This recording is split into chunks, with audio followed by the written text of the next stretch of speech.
Down goes Kyrie. Rhea to the cover. She may do it. Rhea Ripley, Io Sky with the tag titles. Here are your winners. And new. Becky Lynch now has the rope. Shoulders are down. Becky just stole the championship. In 3, 2, 1, clap. Huh? Benoit balls. I still think Kevin Sullivan did it. I'm Aubrey Edwards. I'm not a wrestler. Tony's quick sniffs of the week. No, just my dickhead friends causing concussions and shit. All right, never mind. There's barbecue sauce. So good, half the face don't work. With Hogan that close up on the fucking camera reminds me of my racist uncle. I know you ain't listening, but you know who you are, you fucking racist. Uncle Oh my God, for real, don't tell me that's his name. Oh, no way. I was kidding. I swear to God.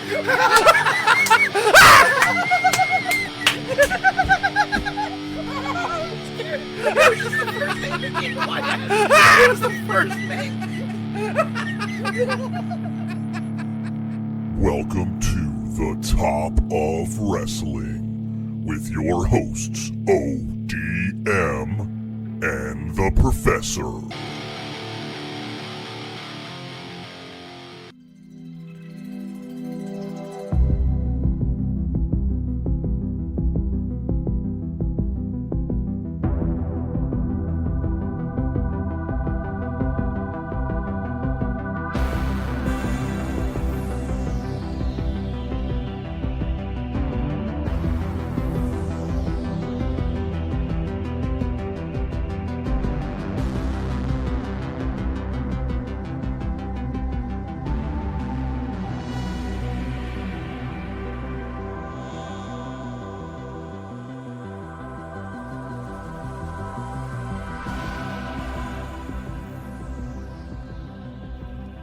Good Wrestling Day!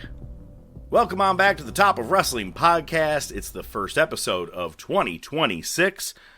I'm the Professor, Mark Fantasia. He is ODM Joe Rizzo. We're here to do as we do every week. We got wrestling news, we got results, we got some bring it to the table moments. Plus, as you know, or if maybe this is your first time listening, we always relive those Monday Night Wars, the 25 years later, pretty much to a date, and we only have about 3 months and some change left on the actual war till it comes to an end. And then we're going to backtrack a little bit, but anyway. Plus, this week, our top topic, it's our to-be movie of the week. A Johnny Depp classic, Crybaby. Can't wait. Yeah, I know. I watched you just kind of give it a look, and I think it was probably for the word classic, I'm pretty sure. Ladies and gentlemen, ODM. Hey-o. I am so excited for our Stranger Things themed episode here. Figured we'd follow in the footsteps of Raw because they did such a great job with it. Yeah, so I know you're really excited. I know you're excited to talk about it. We're going to talk about it a lot, and yeah. Looking forward to it. Come to find out, was it both you and Lil Jon both watched this shit? Yes. Oh, my God. Horrible. Horrible. All right, man. So, barring anything else, we got wrestling news here. Not a whole lot, though. I do like the holidays. Not a whole lot. And it really going on too much to a point where we have to worry about a whole lot of contract news or things like that. But at least in news this week, we found out that Season 2 of Unreal is going to be premiering January 20th. I, to this point, have only watched episodes 1 and 2 of Unreal and stopped.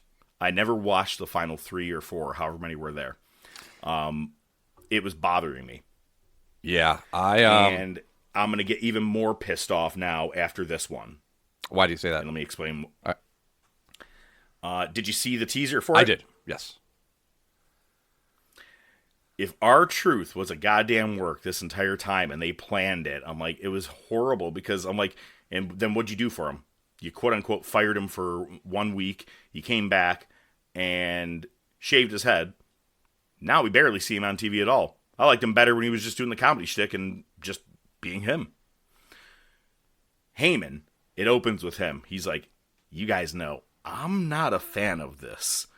And he said, we prided ourselves on, I don't think he used the word kayfabe, but protecting the business is probably what he said. That is what he said. And then Becky Lynch and Seth Rollins' daughter couldn't keep her fucking mouth shut at school, apparently. Daddy has a fake injury. Fake boo-boo. Fake boo-boo. I mean, it's cool to find out how they did this entire work up to Seth's thing. I get it. But I don't know, man. I can't really get on board. I feel like Unreal is for people who don't watch wrestling regularly. Where they're like, how does this happen? Oh, that makes sense. Well, maybe I should start watching this.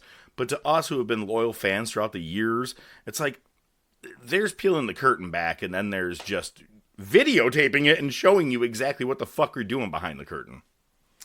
I'm with Heyman. The only thing that I liked about that ad was Heyman's statement. Even Wheezy was like, I don't want to see this shit. No. Listen, we know kayfabe's been dead for a while, but there is the modern kayfabe still, right? It still exists to a degree. And what I don't like about this is at this point, you're just turning wrestling into a reality show, and not even a good one at that. And then it hit me as I was thinking this earlier today, because I knew we were going to talk about it. The name of the show, Unreal. Why don't you just call it Faker Things? I see what you did, you asshole. First of all, it's something you said a minute ago, and I actually got hooked onto, and I wanted to follow up on. It's just, I don't know. I don't think it's good for business personally, but to them, they're on Netflix. They're getting paid billions of dollars to be there. ESPN. They got 7 apps we need to watch them on, so fuck it. They don't give a fuck. You had mentioned, it's for people who don't really watch wrestling, and you're right, because to them, this show almost validates those people who have the opinion of, well, wrestling's fake, it's scripted, it's gay anyway. You know what I mean? Do you know what else, and you shouldn't use that last word. Fake? You know what else is... You fucking asshole. Jesus Christ, this is going to be a long goddamn show. It is.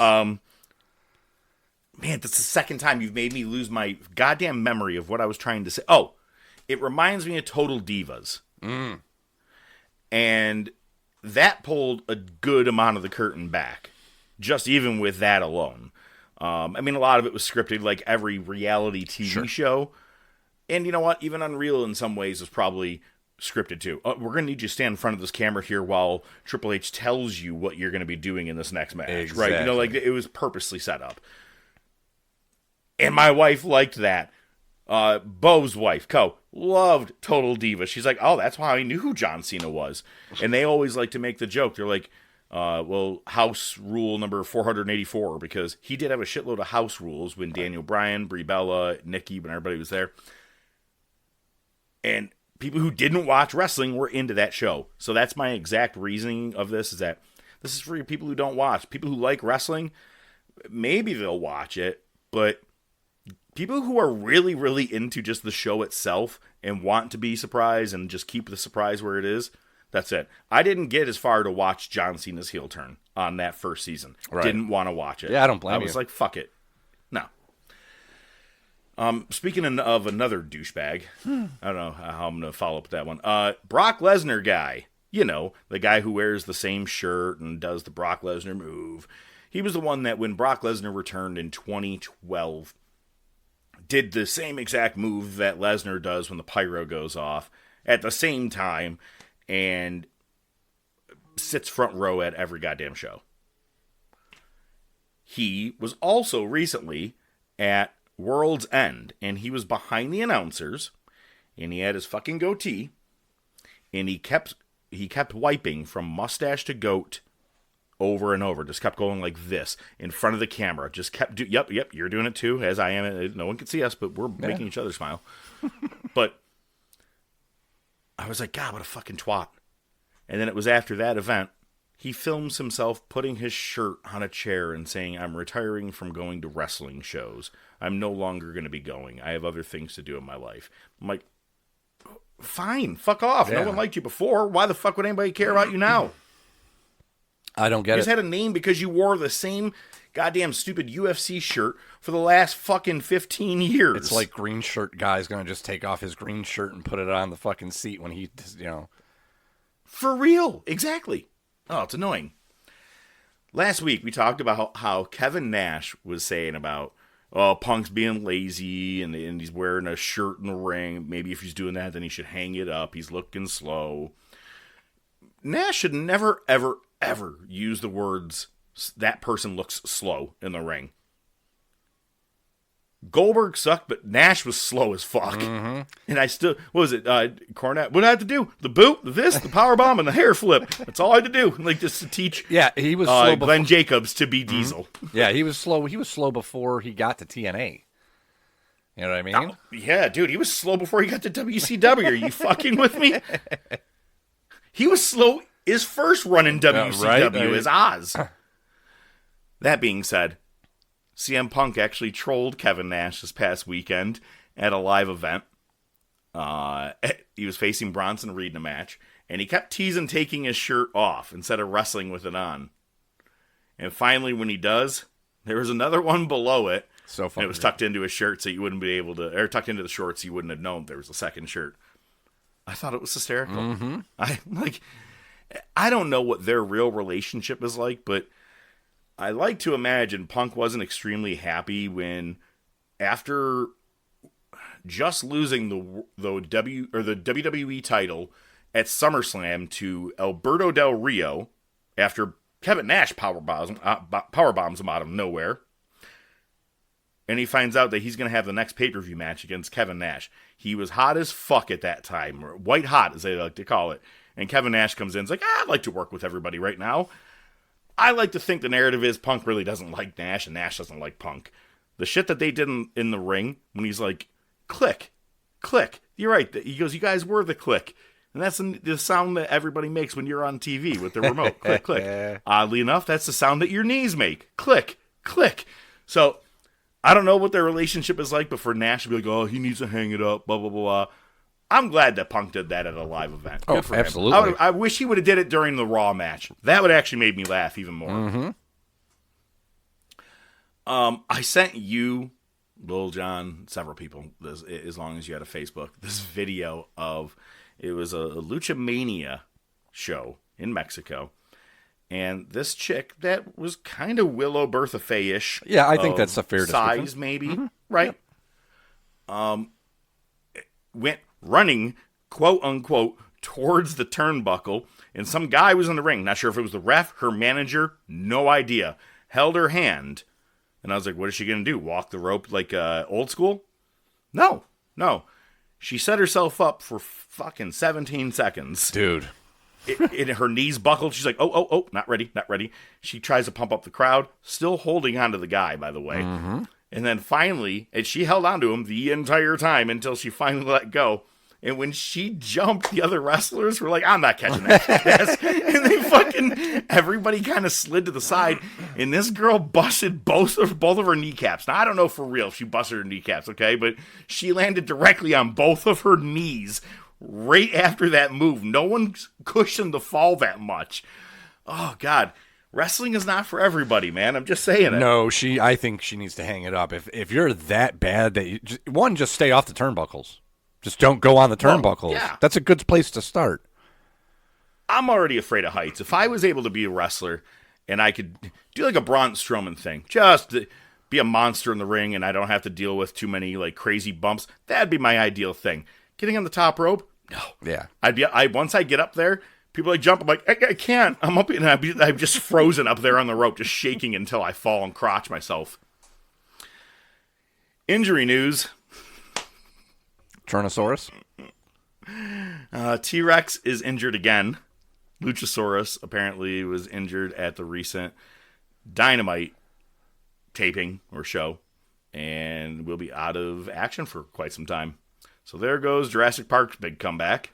Now Jack Perry's by himself again. Yeah, And they can't live off CM Punk forever, so let's see what they come up with next. Contract news. Mercedes Martinez. I was like, I don't even know where the fuck she is anymore, to be honest with you. She's on the indies. She's not with Ring of Honor. She's obviously not with WWE. She's on the indies, and she said she is going to be retiring at the end of 2026. I liked her. She was good when she was in TNA. Right. She did have some good stuff going when she was in Ring of Honor before Tony Khan took it over. But, sucks, but she didn't get to end up in a decent place on the way out. But it's kind of like Shotzi Blackheart. She's meant for the indies, and I think so is Mercedes Martinez. Tommaso Ciampa is not renewing his WWE contract. Now, he hasn't been seen in several weeks, ever since he finally had his last match against Carmelo Hayes.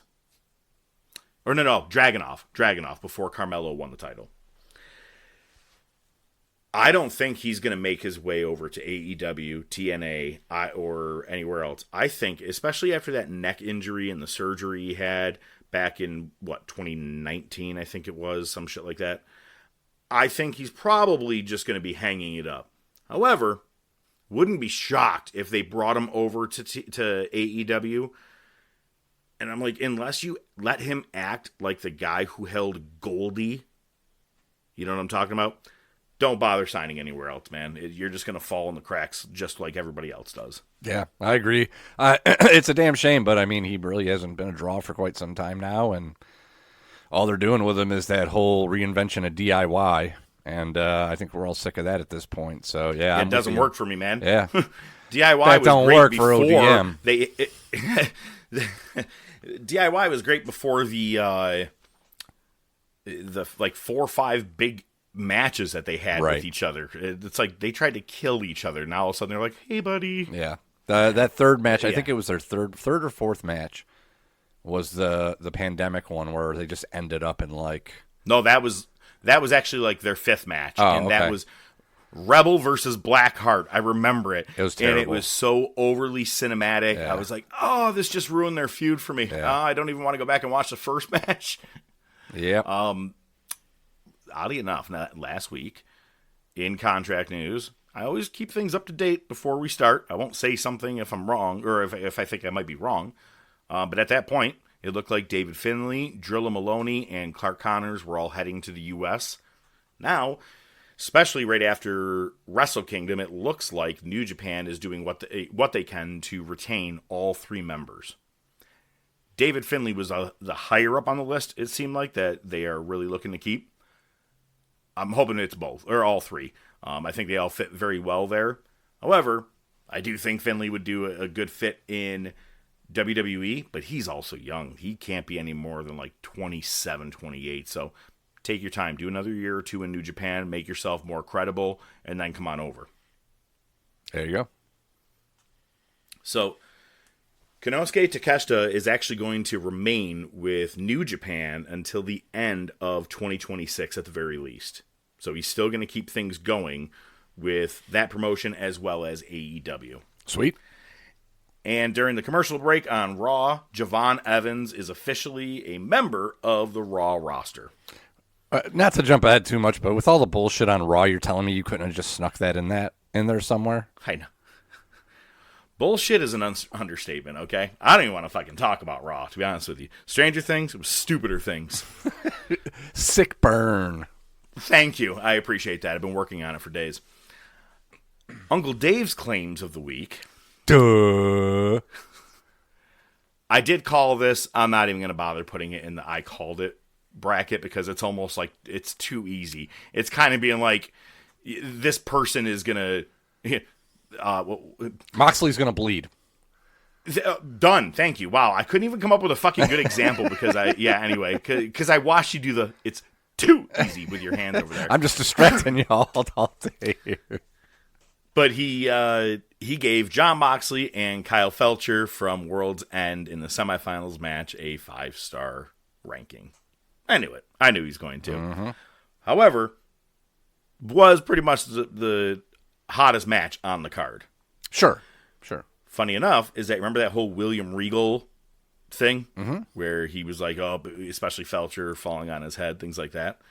Well, after the thing on Raw where it looks like Kari, I think, had landed on her head, or Io or Kari, one or the other, Swerve took a picture of it, or got a screenshot of it, or whatever you want to call it, and tagged William Regal and says, hey, Regal, how you doing? Yeah, because it's over on Raw, too. And I was like, wow. Hey, dude, it happens everywhere, you know? Hey, open the floodgates. I like it. If you're going to, that's fair. But Uncle Dave also said that the Okada versus Tanahashi match at Wrestle Kingdom 20 was one of the very best matches he has ever seen. He said it was extremely dramatic and entertaining or whatever. Look, it was good, and we'll get into it in just a couple of minutes. But one of the very best ever seen. I think these two have had better matches before this. Well, there you go. Not surprising. Nothing wrong with that. However, it was a good match. I am giving it that. Ricky Saints, hey, I'm sorry. Let's back up. Hey, results. Okay. So, on NXT TV, Ricky Saints defeated Javon Evans because Javon Evans went up for his top rope cutter, and Saints was right next to the ref, and he didn't even touch the ref. He didn't push the ref into the way or anything. Just kind of slightly moved out of the way, and the ref took the cutter, which I was like, oh, that was pretty sick. It was a nice move how it was done, and got the win over Evans. But Evans is on Raw right now, so good for him. Tavian Heights defeated Lexus King in like 8 seconds. He did his quick, it's almost like a Bailey to belly kind of move, if you will. Kind of like not Bailey, but like he runs and gives a good up in the air twist and then power slam more than a Bailey to belly hug. Right. Is this still part of the speed tournament? This match? This isn't even speed stuff. This match. This was just a regular match. Yeah, okay. Because I think it was last week, Lexus King was in a speed tournament match. Yes, he was, but this is just a regular match. Okay. Well, hang on. Wait. I take that back. This could be still a part of the tournament. But if he was in it last week, I'm not sure. Okay. But this dude, Lexus King, puts out on Twitter, what kind of world are we living in here? No arm lockup, no this, that, blah, blah. You just go right with your finisher? I don't think you understand wrestling at all. And I was like, that was pretty fucking great. I was like, I like it. Yeah. It was really good. It's not 2K. And he did have a really good comeback. Someone said something about, because he's still in developmental. And he said, we're all in developmental until we're in the Hall of Fame. And AJ Styles shared it and said something like dream big, or like this is it. And he's right. Yeah. Because no matter what he said, no, AJ Styles says always learning, because you are, man. You know what I mean? It's you win some or learn some, as people like to say. So even if you are John Cena in, let's say, 2011, you still got shit to learn from. Look at what you did in 2020 or 2010. You thought it was okay to beat 7 members of the Nexus, and everyone in the entire roster was like, no, that's a bad idea. And you still did it, but he had to learn, and he admitted years later. So I like that Lexus King actually put that out there. We're all in developmental until we're in the Hall of Fame. I like the kid's mind for the business. Oh, fuck yeah, dude. And he's got a weird fucking hair and facial hairdo, man. Like how his setup is.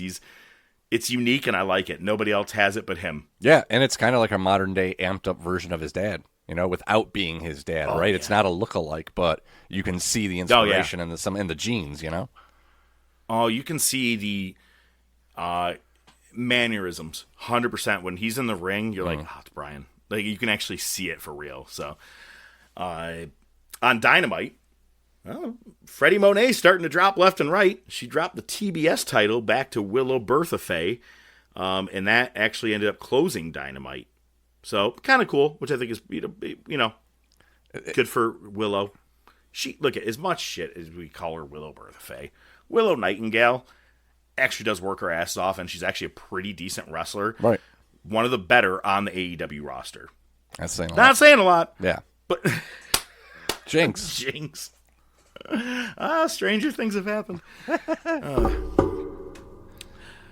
Oh, that's good, man. That's good for the audio thing. Punch the mic. The listeners. Oh, it was the table, wasn't the mic. And in one segment, by the way, I brought it up. Have you seen MJF's new hairdo? I haven't paid that close attention. it's like straightened and combed back. And I'm like, did he get plugs or is he just trying something new? Because no curls whatsoever. It's Hollywood. like straightened. Yeah, now that he's been in a movie. Hollywood look. Yeah. Next he's going to come out with the veneers looking like Roman Reigns. Oh, my God, you're right. In one segment, he brings back the Triple B, which is the Burberry... Big Burberry belt. Big Burberry, yeah. And then a video package challenge from Kenny Omega, which, okay, cool. Inserting Kenny back into the AEW title picture, I'm in. Okay, sure. I'll watch it. You know what I mean? Like, okay, let's change some shit up. Because it's been Mox versus everybody, and it's been Mox Page, Mox Swerve, Ospreay, same shit. But then after that challenge, he also had challenges from Adam Page, Swerve Strickland, and Samoa Joe. Basically, this just set up 6 to 8 months worth of TV is what we're going to be seeing. Is MJF's going to hold the title, and all these guys are going to be challenging at some point. Yep, pretty much. Probably be a triple threat here and there. Which, I got to say, go back to 2022, 2023. We weren't necessarily fully happy with how things were going in AEW. But when he was the champ, he had some good matches with Page, with Danielson, like their Iron Man match. He is a good heel champion, but you gotta stay a heel and quit fucking mentioning WWE. Mm-hmm. Just my opinion. On Impact, Ariana Grace, Santino Marella's daughter, who aligned with Stax last week, they all came out, cut a promo, and they were with some of the NXT guys like Charlie Dempsey. And Stax tells Santino, she calls me daddy now. Yikes. That's pretty good. I like that. SmackDown went back to 3 hours, and the 3 stages of hell is set. You're going to have a singles match, Falls Count Anywhere, and a steel cage match for the third fall between Cody Rhodes and Drew McIntyre. Drew, who also was pissing on Cody's bus and posted a picture of that online, good for him. And this was in Buffalo, by the way. Mm-hmm. He set a photo of Dusty and Cody on fire. Cody lost his fucking shit. Like, that was the only copy. And that, like, you don't have things saved on a computer. Cody, like, you have the original. Well, I'm like, that photo itself was one they use in every video package. Someone can get it back to you, man. Go to a Walgreens. You'll have it back in 5 minutes. Mm-hmm. Matt Cardona officially returned to WWE and actually used the name Matt Cardona, which is cool. And he defeated Kit Wilson, who's got a new theme himself. And I think he's going to be kind of like a glorified jobber, maybe. And I like, go for it. Be a glorified jobber. I'm all for it. Fuck it, yeah. That. It's a paycheck. The Matt Cardona thing, I want them to let him be what he was on the indies. The indie god? Well, but he was an asshole. He was a heel. They're going to have him be a babyface. He's just going to get lost in the shuffle again, which I don't want to see. Well, he just got back. Let's give him a little time, see what happens with it. Yeah, he's with his wife. Or fiancé, wife? Are they married? You know what? I don't know if they're actually married. They might not be. Who cares? They're together. They're in love. That's all that matters. I saw a great video of her talking about his obsession with tanning when she was interviewed by Chris Van Vliet. Mm. And they actually provided pictures for you to see. He goes, "Oh, babe, fuck, look what I did." He apparently didn't shower before getting into the hotel bed. It looked like someone just shit all over the bed. It was just brown everywhere with the tanner. She's like, he's a fucking tanner freak. And she's like, it's probably good that we're not on the road together. She's like, I hate his tanning. So it's, yeah.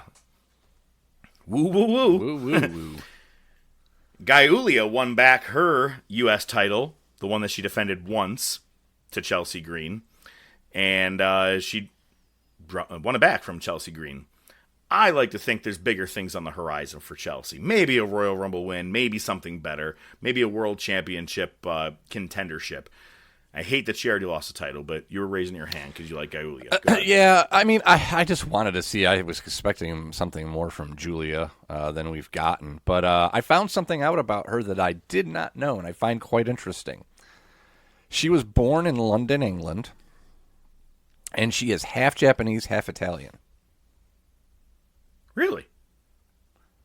I noticed it because when she was coming to the ring, she had like on her gear, there was like a Japanese flag and then an Italian flag. And I'm like, and I always thought the name to me was Italian because there's a Alfa Romeo Giulia is a car spelled exactly the same. Right, right. So I was like, but she speaks Japanese and she was in New Japan. I'm like, what the fuck's going on? So I looked it up. I was like, wow, that's an impressive resume.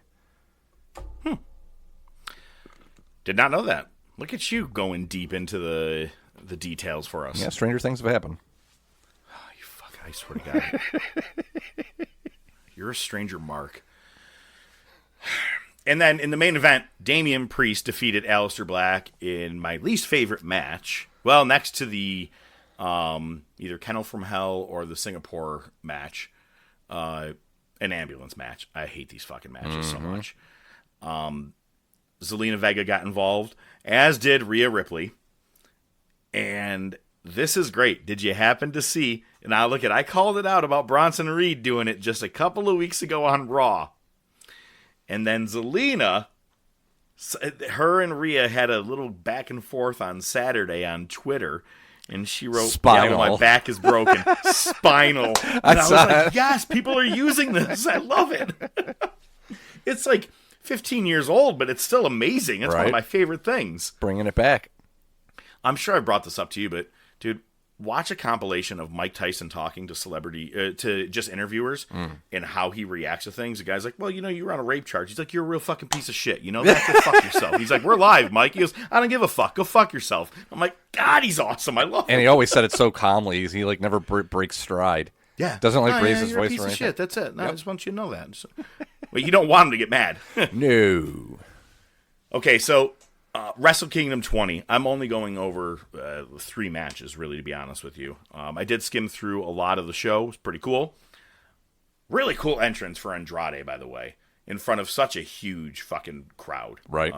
Just under 50,000 people there. He had a really cool entrance, and good for him considering he's been kind of dicked around lately. Couldn't even work anywhere. So, Aaron Wolf was a young lion. Young lions are the ones you always see around the ring. In New Japan, they're there especially for just any extra help. They also, you know how there's always a lot of cameramen there.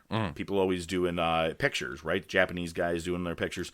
They always get their bodies in front of the cameramen so they can block for any wrestling moves that happen where they may get hit. But at the same pay-per-view that Konosuke won the IWGP Championship, Evil was turning on a bunch of people and beating people up, and Aaron Wolf stepped in, and people knew, wow, this is just a young lion, and he body flipped Evil over. He's also an Olympic wrestler, former Olympic wrestler. This match was so awesome, and he didn't tap out, he choked out Evil in 7 minutes. That's a big rub right there. They made him, they made him look strong. Wins the Never Openweight Championship in debut match. Wow. That's saying a lot. It was cool. It is 100%. They're going to put some stock behind him, and I like it. And he's young, dude. He looks like he's 24 at best. Damn. How did he look in the ring?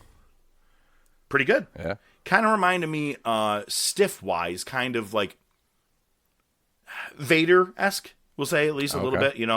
Just a good big-size guy. Yota Tsuji defeated Konosuke Takeshita.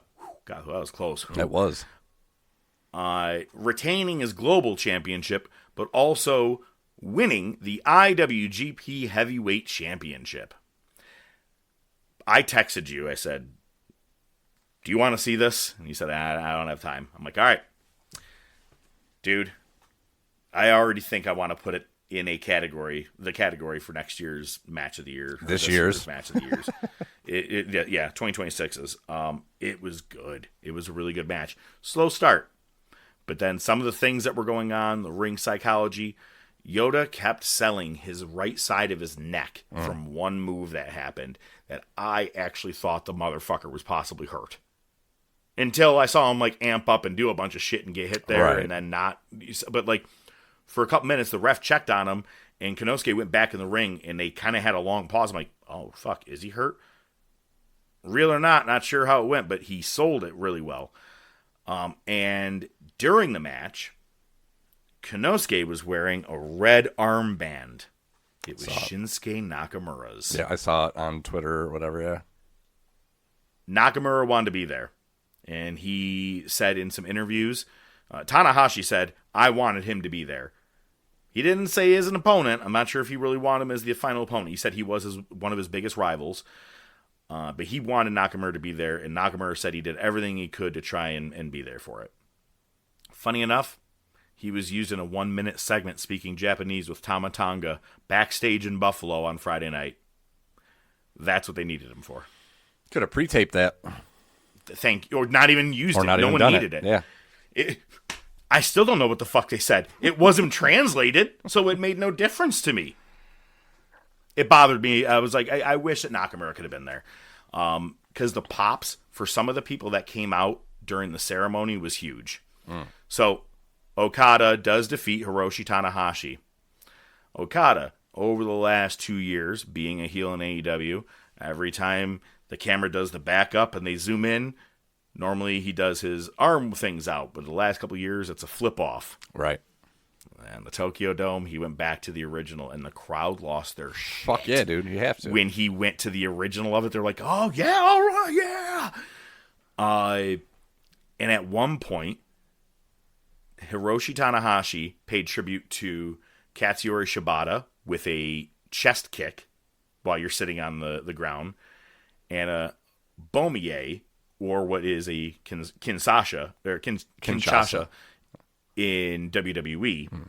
He went to the corner, did Nakamura's arm move with the yow, and then did the running knee to Okada. He was paying. I was like, oh shit, this is the John Cena retirement. Yeah, I know, right? Like, it's the new thing. Everybody has to give nods to their old rivals all of a sudden. I like it. So after the match was over, all right, look it, man. I've seen Sting's retirement. I've seen John Cena's retirement. And now I've seen Hiroshi Tanahashi's This is retirement. the best one, I think. The absolute best, man. So after the match is over, you don't even get him on the mic or anything. First thing that happens, the first person that comes out, and it got a huge pop, Switchblade Jay White. And even I was like, whoa, shit. Because he's been out injured for quite some time, hasn't been on AEW. He rivaled with Tanahashi for the U.S. belt.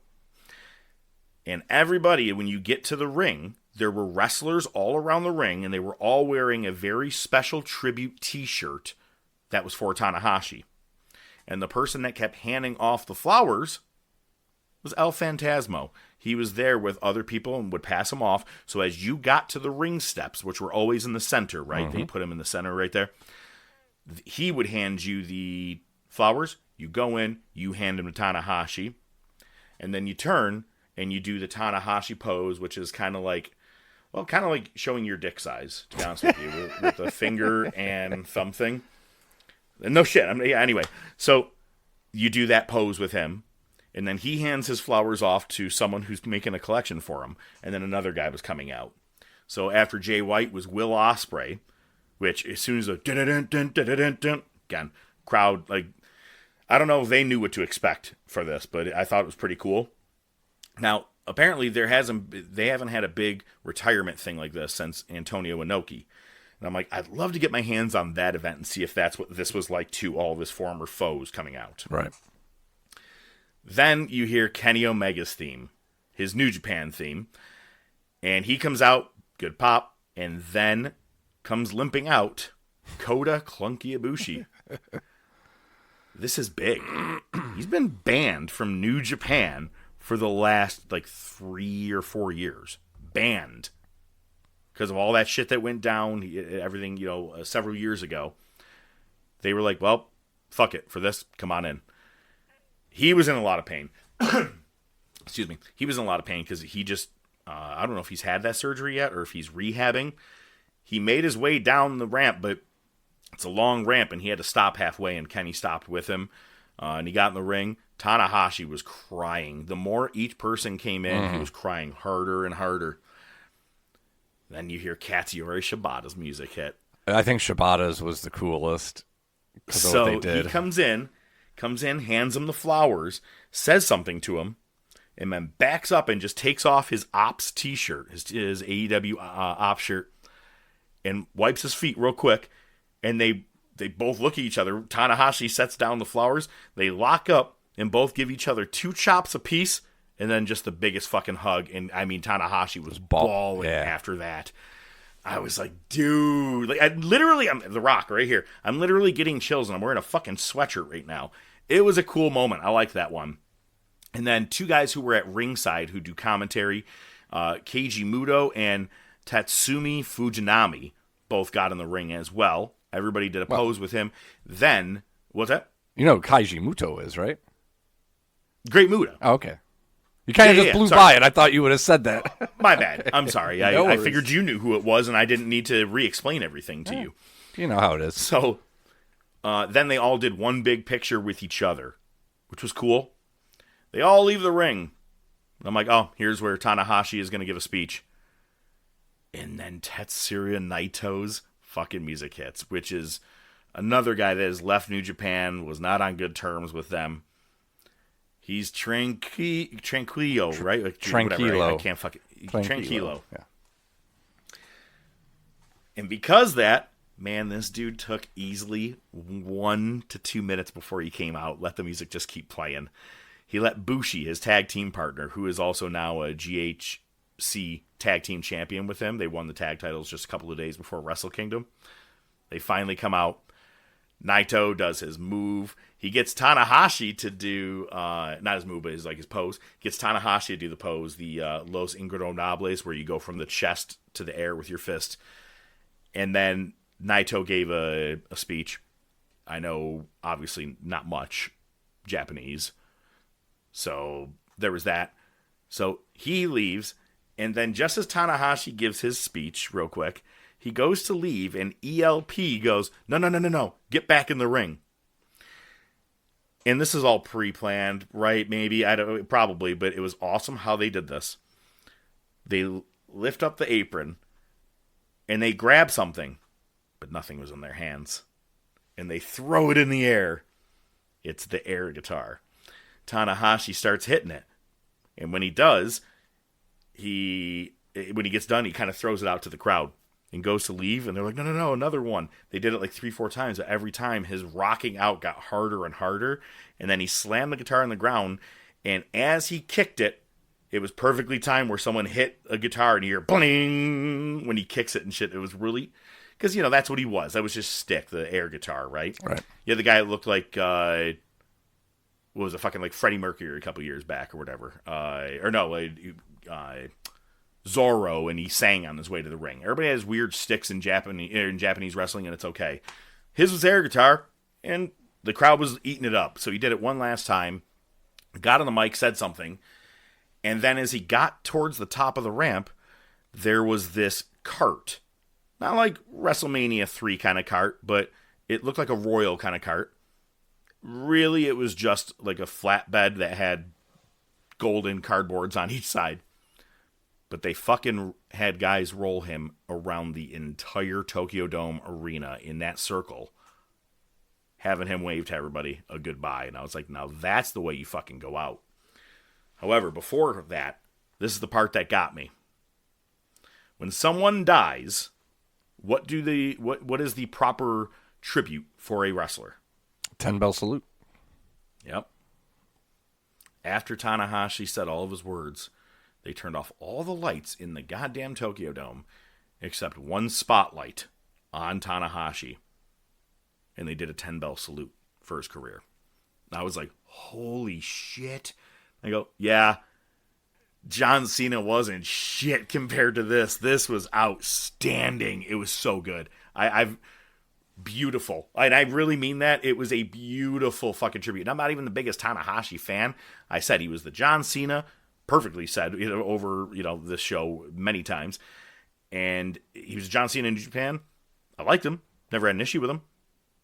But that right there, I was like, Don't go. So Tanahashi, he confirmed he wanted Nakamura to be there. I did bring that up. Sting, his retirement match had 16,000 people in that arena. That was in Greensboro. John Cena had 19,232. That was in DC.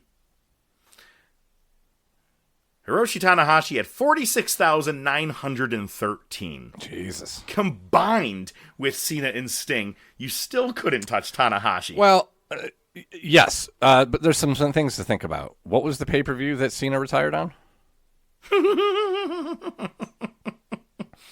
Doesn't matter. They knew the date. They could have booked anywhere in the fucking world. But I'm saying if they had done it at WrestleMania, they would have blown out the Wrestle Kingdom number. Maybe. But yeah, so still. I thought it was pretty big. Absolutely. But the next day, New Year's Dash, that's always where they just they hit the reset button. And as I had mentioned on here that he wanted to do, Yota Tsuji, the world champion, brought back the version 4 championship of the IWGP heavyweight title. It's the one we like that had Kenny holding it, AJ Styles, that exact belt. Loved it. Will Ospreay was there, says once he's healed up, he's going to come back, and he has some unfinished business, mainly with his own crew, United Empire. And it is set that Andrade is going to face Gabe Kidd on February 11th. The winner of that match is going to go on to face Yota Tsuji for the Global Championship. So basically, Andrade or Gabe Kidd is going to be the Global Champion very soon. Yep, pretty much. Yeah, it'll be interesting to see who. I wonder if you just throw it on Andrade or... I'm going to say Gabe Kidd, though, probably. It's probably going to be Gabe Kidd, if I had to definitely guess for that one. The one thing is that I actually thought they were merging the championships. Nope, it was just title for title. And it's the same thing as Hogan and Warrior. Except Warrior dropped it. This one, Yota is going to actually defend it. All right. Well, I guess it's not the worst thing. There's something I forgot to put in here. Bullet Club's officially dead. It is. Yeah, after all those years. I mean, it's kind of become so contrived at this point anyway, so it's not the worst thing in the world. But I'm kind of I'm glad there's some finality with it. Like, it's over. I think its funnest peak, surprisingly, was when Cody got in there. Because you had Cody, Kenny, the Bucks, the Gorillas of Destiny, the Good Brothers. I mean, it was stacked at that time. And Raw had a crossover. All right, anyway, should we go to bring it to the table or something? No, we got to talk about it at least a little bit. There's some shit to talk about. This might have been dumbest crossover of all fucking time. Let me ask you this question: if it's a crossover, what crossed over? Not one goddamn character was there. No, they had the van that the announcers came out of in the beginning. That was like, oh. I texted you and Lil Jon. I said 4 minutes in, this is dumb as fuck. They had the little CGI Demogorgon in the corner that would come across the screen every time they went to put up a chyron of the next match. That was the closest to a character showing up. And then they had, I think, one of the characters from the show in a commercial that ran during the show. Other than that, yeah, they just had set pieces. And the other thing is, too, why are you doing this now? The show's over. Yeah, I had the same thought. I was like, it makes no sense. It was fucking horrible. And then the chapter things before each match, it was like chapter 3. Well, that's how it goes in the show. That's what the I know, is. and it's fucking dumb. No, it's not dumb. You just have no taste. I gotta say this, though. This made me laugh because there are a lot of shows that are on Netflix, okay? Mm-hmm. I've talked about one show in particular, but they're only on Netflix. I mean, Netflix. It's a exclusive Netflix original. Yeah, there you go. And they showed this commercial last night. They're like, and in Pennsylvania, you could go to the Netflix place where you could go and revisit and make all the scenes like your favorite shows, like Stranger Things. And I was like, cool. Can I do the wrist cutting scene in the bathtub from 13 Reasons Why? Which part of that is around? Like, really, that's what they have is they really do have that in Pennsylvania where you can go and do all the different shows? I think so, yeah. They usually do them as like stand-ups and like for a day and in 2 cities, I think. Yeah, I don't think it's a full-time thing. Oh, I thought it was like it's like a Rock and Roll Hall of Fame, but it's Netflix's place. I was like, oh, we're going.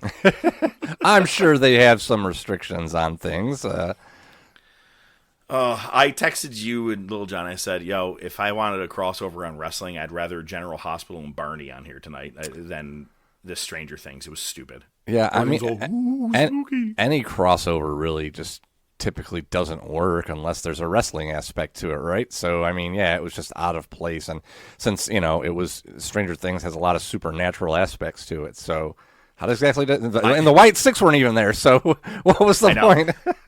That's a very good point.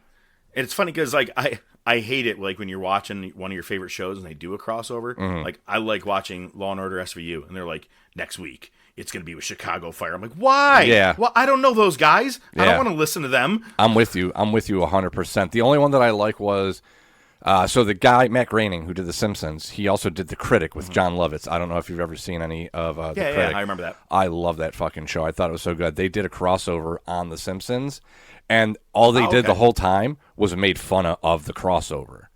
It was fucking hilarious. They did the same thing on Family Guy with The Simpsons. Did they really? Yeah. And ooh, eat my shorts. Ooh, I like that. That's a good one.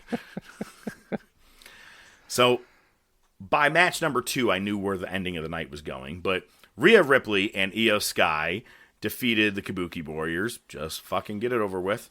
And they won the tag titles. Scissor Sisters.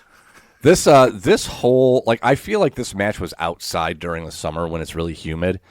There were botches in almost every match. Yes. It was a rough show, man. It was fucking 3 women matches, man. I mean, it was, I'm not trying to be wasn't whatever, just the women. But true. Oh my God, you're right. Yeah, good call. Liv Morgan defeated Lyra Valkyra. Becky Lynch cheats to win. I'm not going to lie. I like how she used the rope, how she leaned back and it looked like the pin and the ref couldn't see it. Someone put it up online, and I mean, just before we fucking recorded, I saw it, and it said, yo, Maxine's watching herself get pinned. Her head was right at the ref, just looking right at him as he's pinning, doing the pin. Stephanie Vaquero was in the ring with a foot brace. Ow, my leg. Raquel Rodriguez comes out and jumps her. They're still making her look good. I like it. Yeah. CM Punk came out in a varsity leather jacket. Fuck yeah, dude. Which was so good. I was like, wow. And Lil Jon goes, I just wish he had the headgear. That would have been perfect. Yeah, that would have been perfect. He retained. There was interference from The Vision, Penta, Dragon Lee, and Rey Mysterio. My only concern, besides the botch, the top rope Frankensteiner that had to get redone, my only issue, just one GTS to take out Braun Breaker. You know what I'm saying? Like, he's a monster. I think he should have at least hit him with a chair in that, or do 2 GTSs. Like, I hate to say it, do the stupid rope thing that you do where the guy leans on you again, but one GTS to Braun Breaker did not help him retain himself looking big. I understand what you're saying, but also keep in mind that right before he gave the GTS, he hit the knee to the head on the spear. Okay, that actually was pretty... Oh, man, that was actually a good move. I'm not going to lie. Yep. I kind of popped for that. I was like, whoo, fuck yeah, that dude. was a good... It was well-timed. So, yeah, I don't know, man. I mean, hopefully this push for Breaker is going to happen at Rumble. I get it. You probably want a really big stage for him to win the championship on. But, man, it doesn't always have to be the big stage, dude. And I get it. You want to have that magical, like Batista. His very first world title was at WrestleMania, and he came out to be a monster and stuff. But, man, you know what? Mick Foley's first fucking championship was on Raw, and everybody still likes him. Fuck, at this point, I say do it the Raw after WrestleMania. See, now that's another good one. Now, they did that with Dolph Ziggler one year, and that crowd lost their shit. That was one of my favorite cash-ins ever. As soon as his music hit, the crowd one of the biggest pops, up and ready to go. Yeah. Good shit. All right, I got a good story for you, so let's go to the table. Just bring it, bitch! Oh my God! So, a couple weeks ago, told you about old Alvin, my neighbor over here. and Windy Wendy. And so, let's see. New Year's Day, my wife had to get out, and the plow guy had not come. We had like fucking 9 inches. And I mean compacted too, not fluff. It was fucking wet. I don't have a fucking snowblower. I got a shovel. But she had to get out and I had to do it. And I'm like, this is irritating. Where the fuck is the plow guy? I'm like, and he's been kind of like this lately where he doesn't show up. Well, while I'm struggling, wheezing like a motherfucker, Alvin comes over. Hey, man, can you believe the plow guy hasn't come? And I go, yeah, man. I go, it sucks, dude. And he goes, I already said something to Joel. Maybe you should say something to him. I go, okay. Yeah. I go, well, I'll say something to him after this. I said, because, yeah, my heart's hurting right now. So, yeah, I'd like to actually take this out on someone. I text the landlord, Joel, and he writes back in 5 minutes. Oh, my God, I'm so sorry. I'm going to call him right now, and I'm going to have him get there, and then after that, we'll address things. I said, okay, no problem. Kid's there within a half hour. He tells my landlord that he got rear-ended New Year's Eve. He tells me, oh, man, I was in the children's hospital. My daughter has a big mass on her stomach. Which one is it, pal? You know what I mean? It could be both. Could. But he didn't mention shit about being in an accident to me. Right. He was talking about his New Year's Eve quite a bit. He goes, my mom's in town, blah, blah, blah, blah. Back of his truck looked absolutely fine. Anyway. So, and he said his son was with him when he goes, oh, we kind of went off the road a little bit, but we were okay. We got back in. He goes, my son was with me. So you have a son and daughter. Anyway, doesn't matter. All I texted back to the landlord was, he came, he did his work. We're good.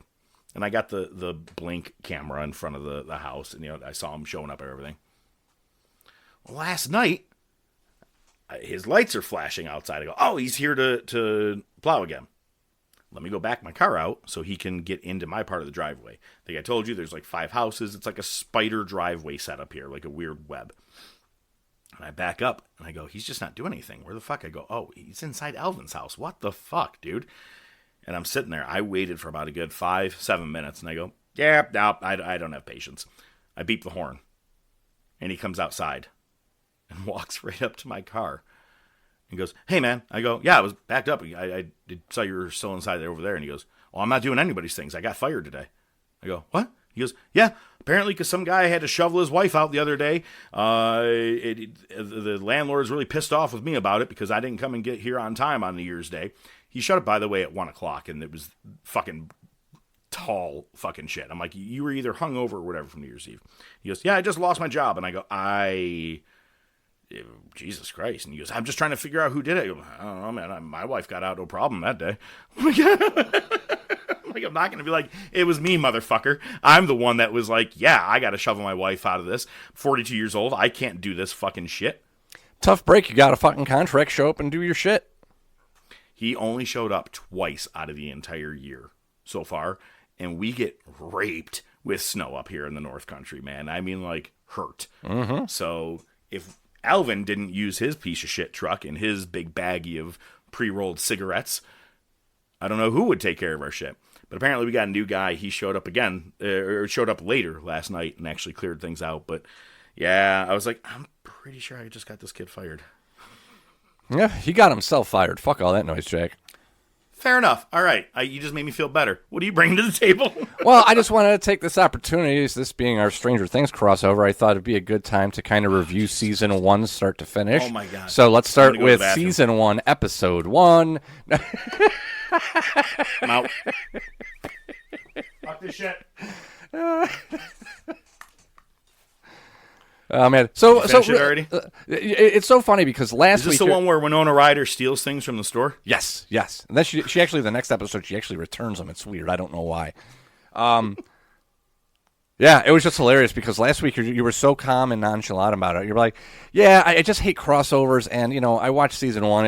It wasn't my jam, so whatever.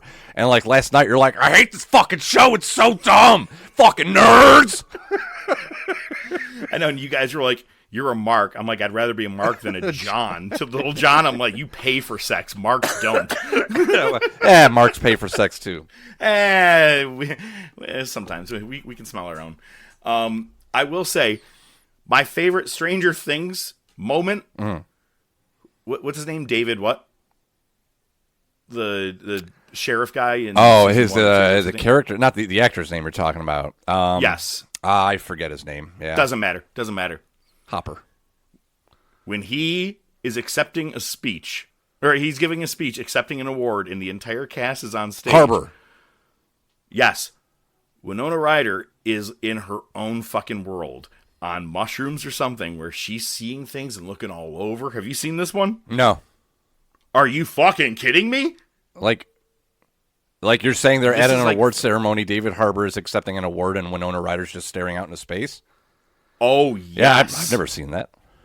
Oh, well, you're going to have to on break. It's fucking nuts. Okay. And he's giving like a speech about, it's like saying like the kids that are freaks out there, even though they're there, blah, blah, blah, they have a purpose, whatever it was. And it was like very uplifting, right? And the kids are all like jacked up or whatever. And she is all over the place. Oh, it's fantastic. Anybody look it up. Winona Ryder freaking out for her Stranger Things acceptance speech. Maybe it is mushroom. She is an odd one. She was just on Hot Ones. And she wasn't eating wings. So I don't know, like it was like fried cauliflower or some shit. They had to use some kind of substitute. There was somebody else that it was a guy that just did the same thing, and it was weird. It's like, why aren't you eating wings, bro? I mean, I get it. Some people are vegetarian. Goddamn vegetarians. I know, right? What the fuck is wrong with you? God, who the fuck was it? Anyway, it don't matter. But yeah, go watch Stranger Things. I'm sure you'll hate it. I won't. Let's go to the wars. Monday Night Wars! Kurt! He's gonna stun you! Angle's out of it! No, look! Angle blocked Austin! No! Austin counters Angle! No! Angle countered Austin! No! Yeah! We got him! It's over! Let's start him! It's over! Hey, look! Hey, wait a minute! Look at this! Wait a minute! There's Triple H! What the hell? Austin had Triple H! Where did he come from? That son of a bitch! Austin had the match won! Look at Austin! He can't believe his eyes! Yes! It is the first real head-to-head Nitro versus Raw of 2001. So I mentioned it earlier. You know, we only have so much time left. I think it was like March. Man, this is a random I guess, but I'm pretty sure I'm pretty close. March 24th is when WWE bought WCW. Somewhere, I want to say that's a random guess of a number, but I think I'm also pretty close. My guess was 23rd, but yeah, I think we're in either way. Park. So all we have is from right now, which is January 8th, for the Raw versus Nitro head-to-head, until this part's done. We've alluded to it. Should we bring it up? Hell, why not? It's the beginning of the year. Maybe you guys should know this. When we started the wars technically began, as we all know, September of 1995. We began the wars the Monday after Raw of WrestleMania 12. 13? No, it was 12. My apologies. It was 12. We need to go back because we didn't cover all of the wars. And for ODM's anthology, if you will, kind of like our Beatles one coming up in a couple of weeks here. Boom, nice reference. Anyway, we're going to be doing, we're going to go back and do those months, November to March right after, to complete the entire wars. However, first, we got to watch that bitch crumble. We got to watch him go down. So, let's talk about it. You got Raw, you got Nitro. I got to be honest with you. I haven't really thought about this before. Just one last thing. The day of the actual show, I don't know how well it's going to work with commercials and stuff. It'd be really cool to put both Raw and Nitro up at the same exact time and see how they would sync up. But with those squatty versions, I'm not really sure that it's going to sync up properly. Yeah, I'm like the very last Raw and Nitro. Because I remember going back and forth and seeing Vince on both shows and Shane on both shows. They had different versions of it. It would have been cool. Anyway. Yeah, we'd have to screw around with it. But yeah, maybe we'll save that for when we actually get done with the wars. Because we're going back in time. Bing, bing, bing. January 8th. I actually like that one way better than Power of Love. Oh, 100%. Yeah. Power of Love's still a great song, though. It is still a good one. So you know when they Marty's band. They play at the talent show, like tryouts. Huey Lewis is the judge. Is the judge, yes. Who is Huey Lewis? Who is Huey Lewis? All right. Anyway, Spinal. I was exactly. I was just gonna start doing some Tyson stuff. I'm glad you cut me off there. January 8th, 2001. Ross from San Jose. As usual, they recap SmackDown. Vince started intervening in the Stephanie Austin beef. Show opens with Vince coming to the ring. It says, the New Year's resolution for you guys and for all the people in the back is you need to respect authority tonight. Stephanie said The Rock should face Rikishi and Kane in a handicap match, but that's not fair, so Rock gets 2 partners. So it's still a handicap match. But they won't be wrestlers. They'll be refs. Cuts a long-winded promo on Austin. Eventually, Austin interrupts, calls Vince a jackass, says he's going to beat Angle for the title tonight. Angle comes to the ring, yada, yada, hell yeah. Angle jumps Austin. Long opening segment. Jericho and the Hardys with Lita versus Radicals with Terry. Jericho gets the pin on Benoit. Lita pulls Malenko off the apron. And then Malenko, because this is their new gimmick, because they did it last week, Malenko, the beer vendor happens to be right in the front row, right where Malenko's standing. So Malenko grabs the tray and just dumps it on Lita. And apparently it had some hot dogs that weren't wrapped up and just a pool of mustard. Because this bitch looked like she just came from a Gallagher show. It looked more like brownish, like baked beans to me. Oh, see, at first I thought it was like nacho sauce, but then I saw the hot dogs flying. Yeah. I meant like just what she looked like. Gave me. Yeah. Oh, baked beans. Okay. Steph, a euphemism. Yeah, we're going to blow past that. There's a lot of other things I wanted to say, and we're just going to blow by like my girls, I like my baked beans. I'll just say it gave me another idea. Farts. God damn it. Stephanie has all the refs lined up, and she's looking at them very sluttily. And she's looking for Rock's partner, and she picks Teddy Long. There you go. Lita heads to the showers. Malenko sneaks in after her.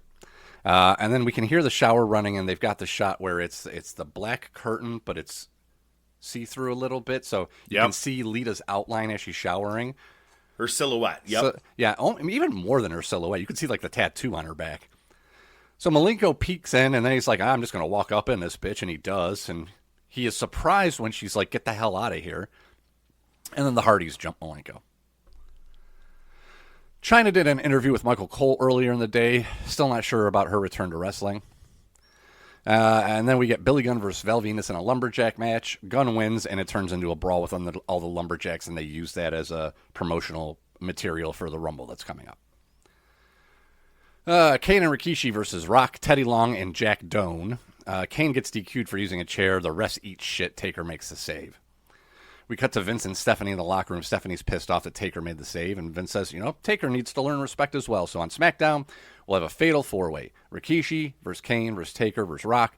The winner will be number 30 at the Rumble. Raven versus Blackman for the Hardcore title. Hardcore Holly just decides to join the match with his own ref, and then Raven just wins. Thanks for coming down, Holly. Yep, pretty much. Kai and Ty's at WWF New York. They have their dubbing. Indeed. Edge and Christian come to the ring. They call the Dudleys out, and it's supposed to be Mama and Papa Dudley.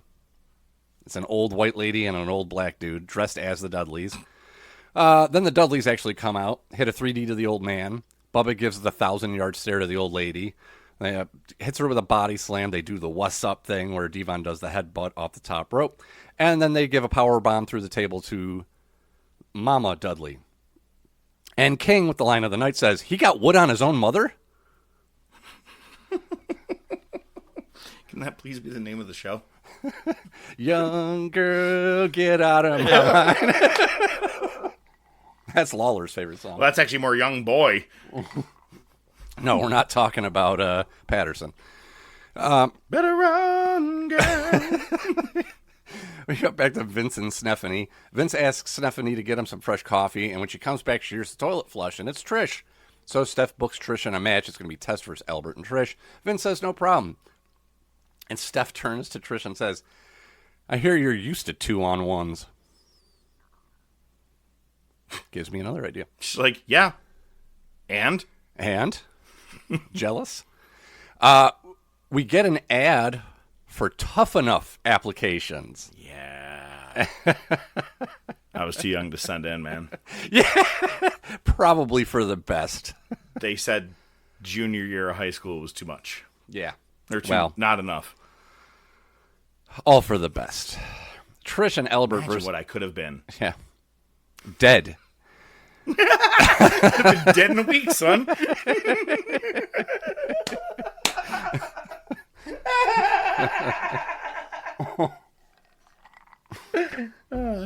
That's true. It's funny because it's true. Trish and Albert versus Tess. Vince and Stephanie are watching from the back. Regal comes to the ring. His head is all bandaged up and he has a couple black eyes. He got hit in the head with a pipe by Austin on SmackDown. The distraction gets Albert the pin. Regal brings Trish to the back. And Stephanie's pissed off because Vince got Regal to interfere in the match on Trish's behalf.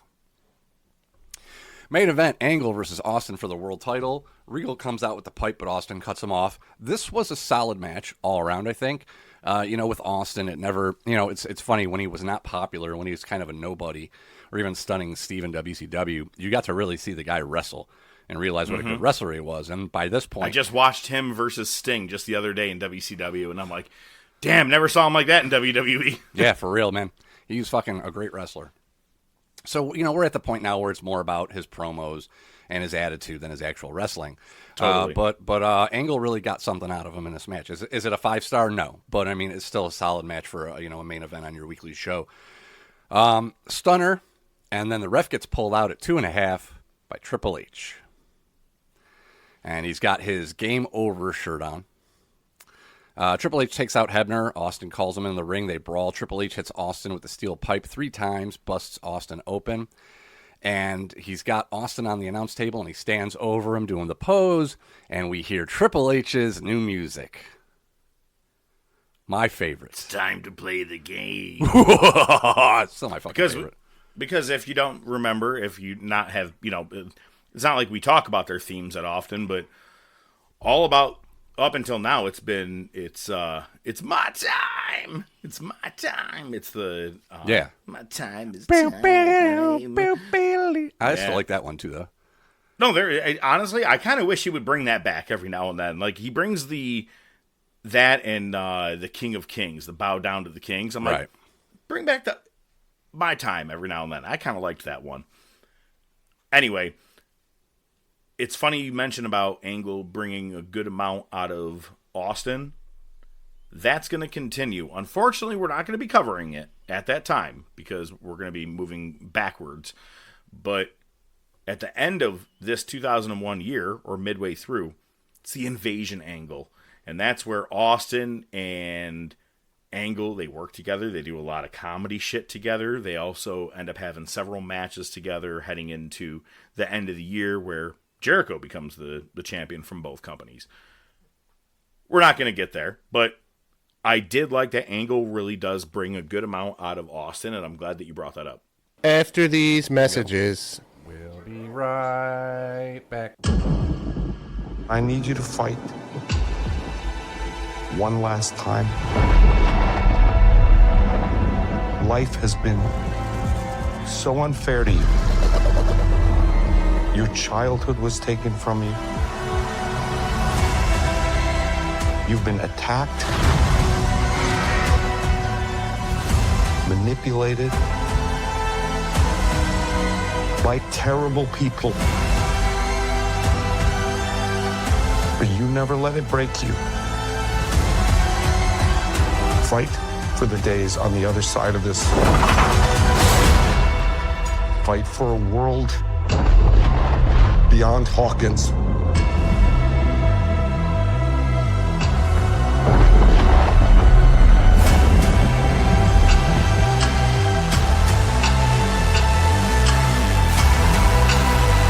Let's end this, kid.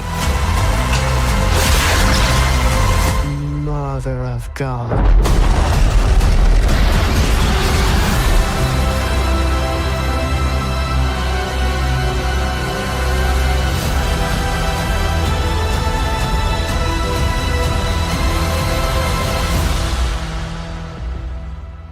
Hashtag not a sponsor. Well, considering the fact they're going to be out of business in about 3 months, Tell me, how did Nitro go? Well, we're in St. Paul, Minnesota. This is the go-home show for Sin. Can you tell me the most memorable thing about the Sin pay-per-view? Don't say it. Beaver crack. Let's just say that. Oh, that. that's right. We're going to have to dust that bumper off. I forgot. Holy shit. You might have to play that one twice. Oh, my God. Sid does his best James Brown impression. Let's say that. Jesus Christ. My question is, do you even feel it, or are you so much in shock you don't feel it? I don't know, because every time I've seen I'm guessing you feel it. Well, hang on. Like, I watched Anderson Silva. Was that who it was? Oh, God, I was watching that. I was watching that at Somerville. I was watching it at Salvatore's, so only like fucking 10 minutes away from each other.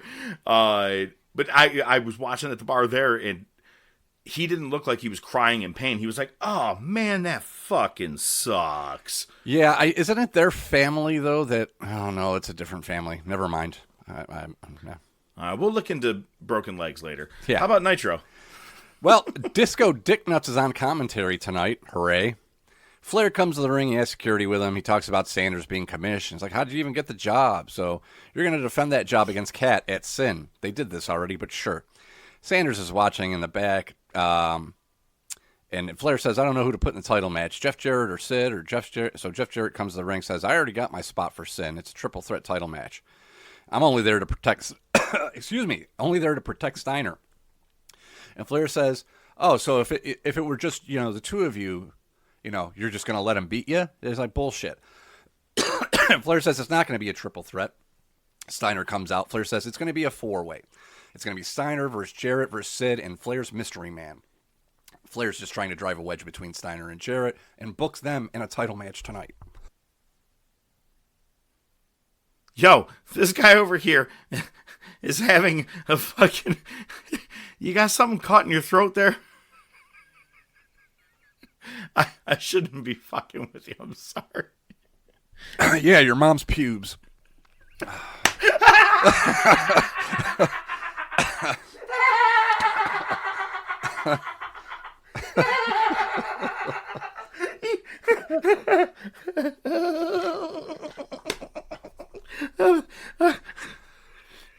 That was fucking good. Fuck you. You waved like, I'm taking a break. I'm like, no, man, I just listened to 7 coughs. I'm calling you out right now. Oh, man. All right. Okay. Are you okay to proceed? I think so. Goldberg and Sarge arrived at the arena. They want to know where Chronic are because Chronic beat them down on Thunder. Sanders and the Harris brothers are in the office complaining about the match at Sin, so Sanders books one of the Harris brothers against Cat tonight to soften him up. Shane Douglas stops Flair in the back, says he's not happy that Sid's in the main event at Sin, and he's not. So Flair says, all right, you wrestle Sid tonight, and we'll see what happens. Next, you get Chavo. You still thinking about your mom's pubes? I'm not thinking about them. I'm over here laughing because of how I've never heard that come back in my life. It was a good one. Sorry. No, you're good, man. We're used to going off the rails here, You get Chavo. Can that be the name of this episode? Yeah. Choking on your mom's pubes. I don't think that one's going to fly. Stranger pubes have happened. Stranger pubes. Probably the same face fucking Winona Ryder's making right now. You get Chavo versus Shannon Moore non-title match. Shane Helms joins commentary. Chavo says, you know what? I'm a defending champion, so I'm going to put my title on the line against Shannon Moore tonight. But if I lose, Shane Helms, you don't get your match. I get the rematch at Sin, and you get nothing. It doesn't matter because Chavo retains. Kwee and Paisley are watching the monitor in the back. Sanders comes up to him, wants to watch with him, and then Sanders attacks Kwee and Vito makes the save. When Sanders attacked Kwee, though, he threw a right hand, and he completely whiffed. It looked awful. We get a far shot of Ric Flair talking with Luger and Buff, so you can't hear what they're saying, but they're definitely parlaying. Cat with Miss Jones versus one of the Harris brothers. Harris brothers win. Cat does a promo with Gene after the break. Just cuts a promo on Sanders and then dances. And Gene says, James Brown has to be rolling over. And I think he had to stop himself to realize that James Brown isn't dead yet.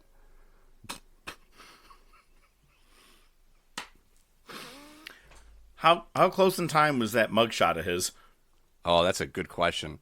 Isn't that the guy like the What was salesman came over and fucking he just pulled a gun on him? What was the name of that one website?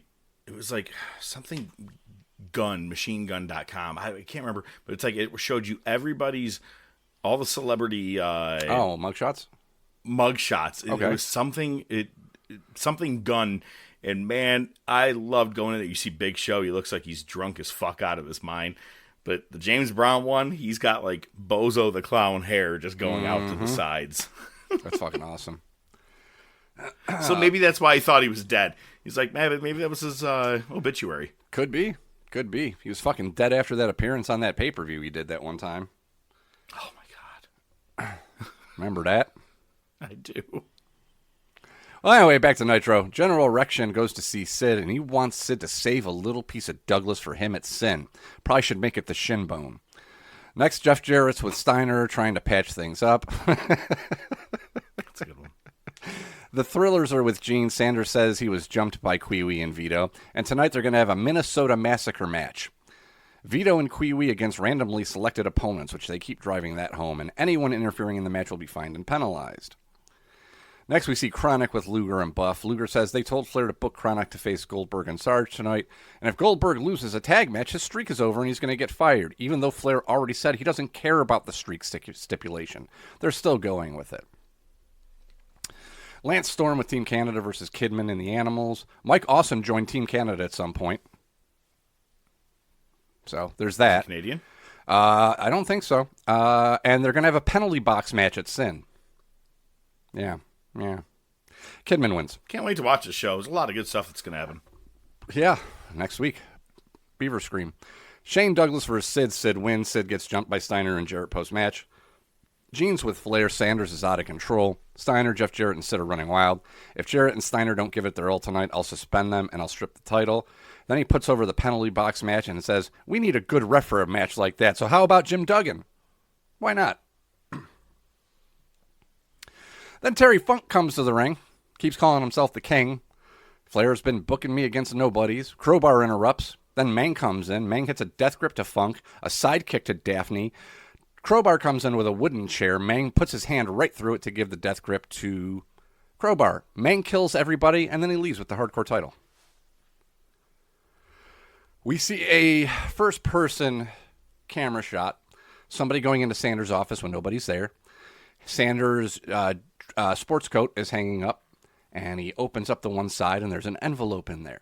And he pulls out that envelope, and he replaces it with another one.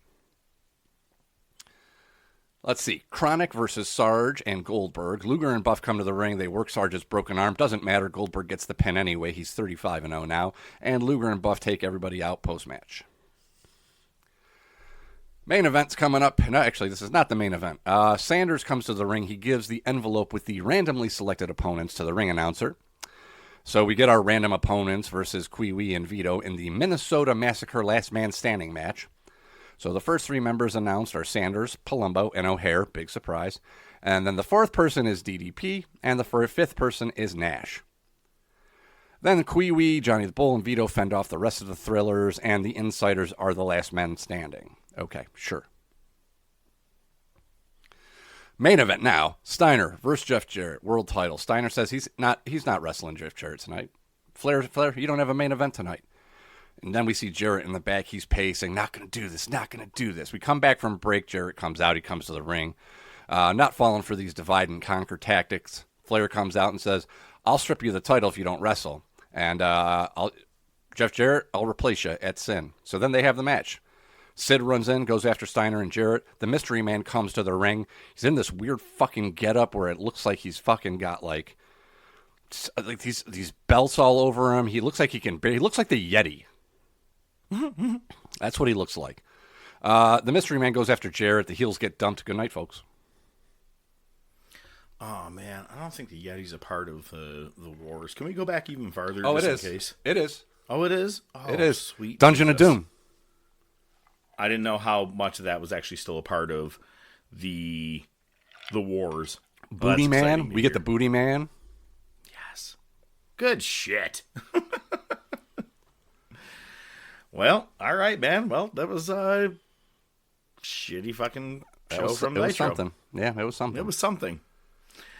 Well, while you keep throwing back your drink and getting rid of those pubes, let's go to our final topic, which is our movie of the week.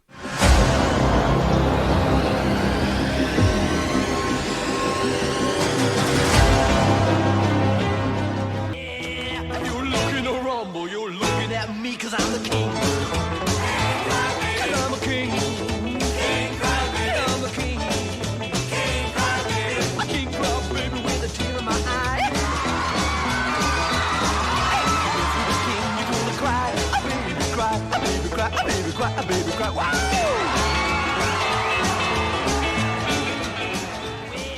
Cause we feel so good when we're being back. We're high school Hellcat. On our road. High school Hellcat. Almost broke. Come on, a big fat. Wish you would. Love being back cause it sure feels good. Oh!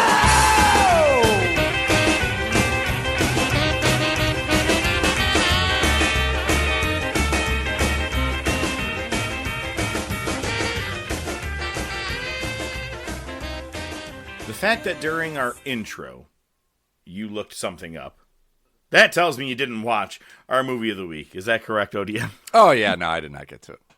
That's all right. Look at, man, if there's one I don't think that I had a feeling you were going to jump to, it was this one. I begged you to do Hateful Eight. This one, I just threw in there, so I knew you weren't watching it.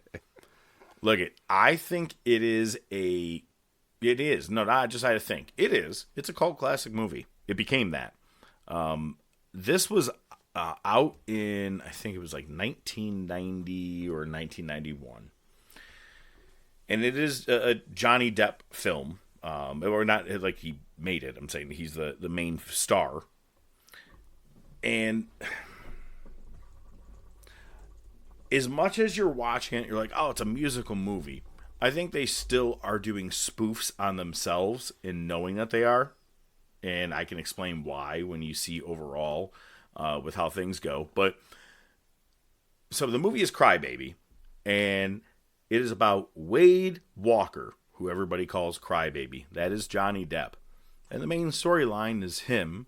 He is trying to get with this girl, Allison Vernon Williams, who is played by Amy Locane, who you may remember from School Ties, the chick that Brendan Fraser was trying to bang from across the way. Or also from Airheads, Chaz's girlfriend, Kayla. The one who throws all of his shit out in the street. Mm-hmm. This thing smells like piss, man.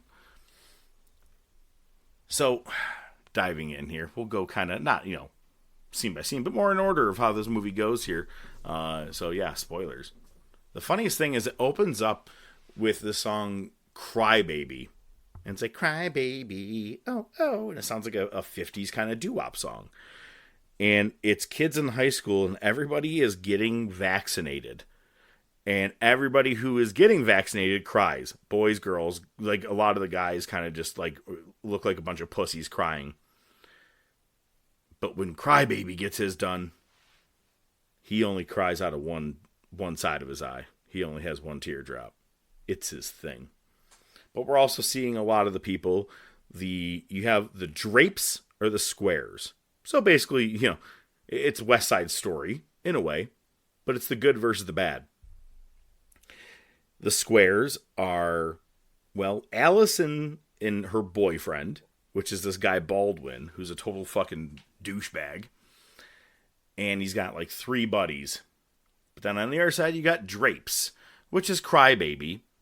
And he actually has a whole band, which is him, Milton, who plays the stand-up bass, Wanda, who is Tracy Lords. She plays the chime. She plays the boobs. That's basically what she was in this movie. Pepper, which is Crybaby's sister, a very 9-month pregnant Ricky Lake. She already has 2 little kids in this movie, and now she has another one on the way. You got this chick, Hatchet Face. ODM, have you seen the picture of this chick? Have you ever looked this up? Write the word Hatchet Face Crybaby in right now. That's all you are going to need to type in. And she is the girlfriend of Milton. She plays the saxophone in the band. She is horrible to look at. What did you got there? I'm trying to multitask here, brother. You gotta wait for You're me. like, let me get off Pornhub.com first. Pretty much. Let me pop off that shit. Pornography. I was thinking about pornography. Now, Oof. you found her. God. Oh. You want to add her to the logo this week too? Fuck no. We want people to listen. Funny enough is if you look her up in real life, she doesn't look like that, man. But Bullshit. They did a great job with her. Bullshit. I'll show you right now. Well, hang on. She doesn't look great. I mean, anyway. So her name is Mona or Hatchaface. Now, then we get introduced after they're all leaving school. Crybaby's hitting on Allison, the one from Airheads, right? He's hitting on her, but she's with her square friends. She's with her square grandmother, which is Mrs. Vernon Williams.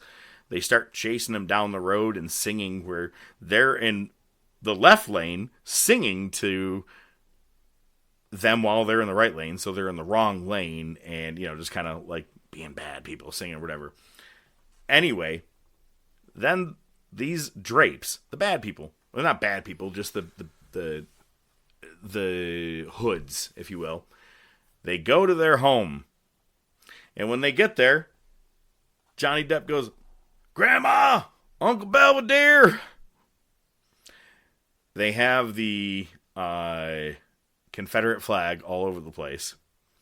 And Grandma is banging Uncle Belvedere. So, in the best part, Uncle Belvedere is Iggy Pop. That, for me, is where it gets kind of funny. When I was a kid, I didn't really know who Iggy Pop was. It got funnier as I grew up to see that that's what he was doing. So they all have this place at Turkey Point where it's called Turkey Point, where they all get together. They have their big shindig, and the band is going to play. Johnny Depp and all of his buddies are going to play that night, and the chick's in there. When he gets there, he's met by this chick, Lenora, this redhead chick. She's got like huge knockers, and she's like, "Look what I did," and she like put tape on her leg so she could put a C and a B, Crybaby, on her leg while tanning, right out in the sun. And he's like, "Yeah, I'm not really interested in you." And everybody's like, "Yeah, he doesn't want you. You're cheap. You're disgusting." I'm like, kind of like her better than the fucking square chick. Anyway. He brings Allison, that chick, over to the thing, and she's dressed in her nice little ball gown from the thing that she was dealing with. And all of a sudden, they dress her like a slut. She's a bad girl. She's good to go. It was like the ending of Grease. I love that you have this girl's face up on here, Hatchaface. She's a good chick. Good looking chick. It's like my mother. Anyway, so she starts singing with his band, but her boyfriend Baldwin and all their dorky guys get pissed off, and they light Crybaby's new motorcycle on fire. They start a huge riot. Everybody goes to court. Only 2 people go to jail: Crybaby and his black friend. Oh, okay. So this really was in the 50s. Okay. I'm not shitting you. His one friend, Dupree, the one black friend, is the one that goes to jail with him. And it's like Jailhouse Rock. They got a couple of Jailhouse songs that happen. He's about to get his hair cut. The funniest fucking thing. This is weird, but funny as well. While he's about to get his hair cut, that girl, Allison, is out on the car on the outside singing, "Please, Mr. Jailer, let him go free." This is like half musical movie, half regular dialogue, you know what I mean? And while she's singing this, the judge is trying to get to him real quick before he gets his nice long hair cut, and we can get him out of there and let him get free. Because her grandmother just kind of flashed a little bit of shake to the judge. He's like, "I'm going to let him free. That sounds really good. Let's take care of that." And so as they finally get him, they put him, his black friend, and a couple of other random guys at the phone booth where it's full glass, right? Top to bottom. There's not even a fucking desk, which is weird. And the women come in. And the women are Allison, the chick that he wants to bang, Ricky Lake, his grandmother, Tracy Lords, and a couple other chicks. And they all start just grinding up against the glass with the song, Please, Mr. Jailer, Let My Man Go Free. And it's funny because the grandmother of Allison, the dorky grandmother, is in front of one of the jailers, and everybody else is grinding their ass, and she's holding her purse, and she's just going, just back and forth. It's fucking hysterical. And then Johnny Depp takes just one throw of the telephone at the glass, and boom, every glass in the entire thing broke, and everybody could break through and give a kiss to the girl. It's horrible. Again, I told you, this movie, I think it spoofs itself. Yeah. But then, Baldwin gets in front of Crybaby, and he's like, fine, you got my girl, blah, blah, blah, whatever. And he's like, but I could still sing better than you any day of the week, and I think you're just a big fat chicken. And Johnny Depp goes, how about you play the game of chicken? And he goes, yeah, my car versus yours. He goes, yup, except how about me and you on the hood of the car? And so Iggy Pop is driving with Johnny Depp on the hood of the car, holding on to the driver and passenger open window areas, while a pregnant and just apparently water broke Ricky Lake, the grandmother goes, well, here, let's get in the car. Come on in here. She goes, oh, I'm in labor. And they go, come on in. They get her in the car. So she is in there in the fucking car. I can't make this up. So then Baldwin and his dorky friends, they grab Allison's grandmother and pull her in the vehicle. He goes, you were born a square, you're going to die a square. You're getting in the vehicle with us. So who's going to lose at the game of chicken? And the whole meanwhile, Johnny Depp is on top singing, we're high school Hellcats. High school Hellcats. Like, so it's like, you know, it's a musical portion. And Baldwin begs his guy. He's like, turn the wheel! And they run into a farmhouse that has a bunch of chickens and shit. Meanwhile, in the middle of this, Ricky Lake gives fucking birth to her kid in the back seat. Cleanly, kid comes out, not a little bit of juice or anything on him. And she's like, hey, look at this. Ha ha ha ha. I have a kid. And they all live happily ever after. Except the audience.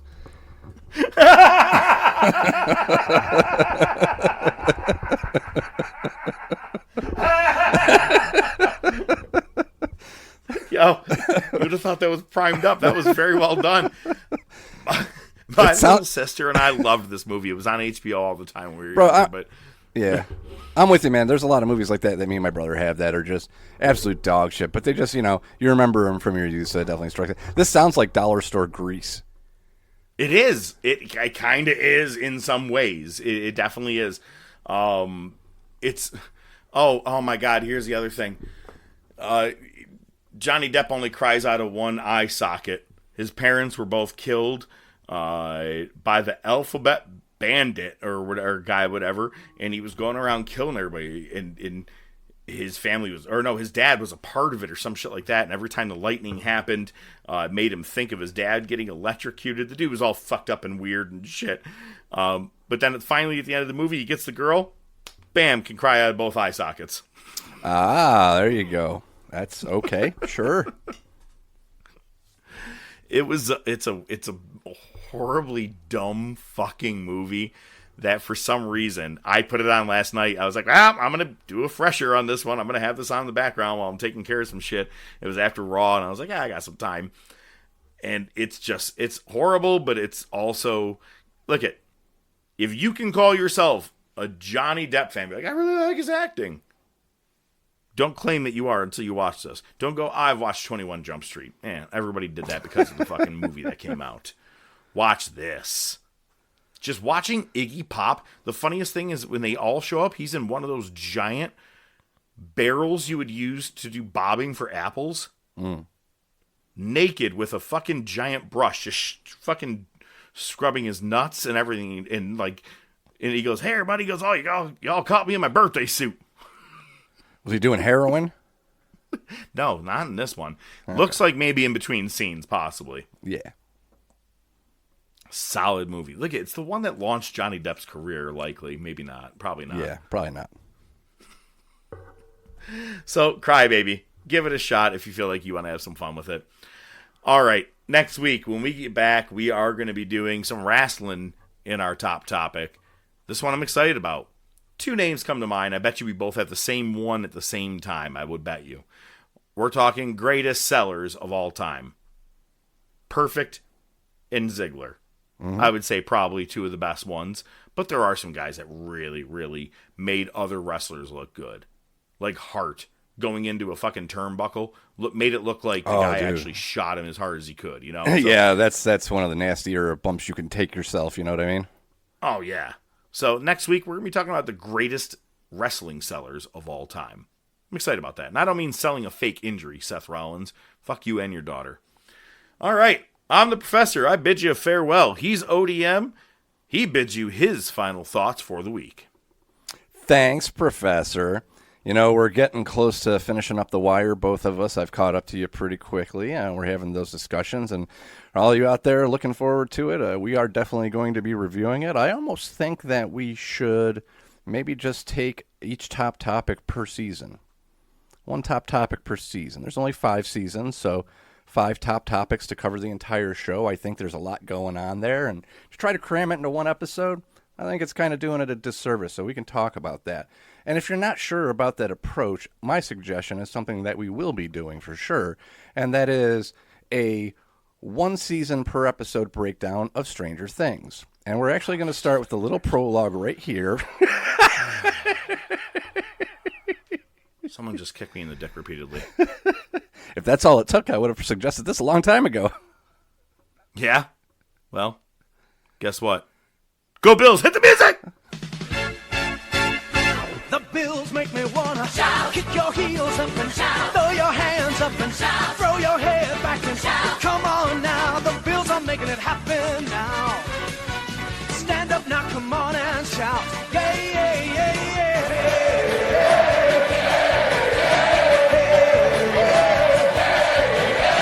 Let's go, Buffalo. Let's go, Buffalo. Let's go, Buffalo. Let's go, Buffalo. The Bills make me wanna shout.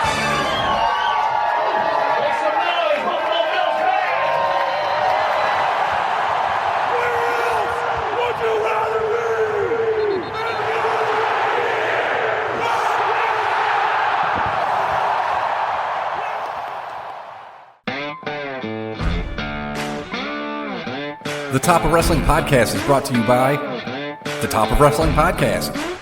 Your hosts are the Professor Mark Fantasia and ODM, the Doc Joe Rizzo.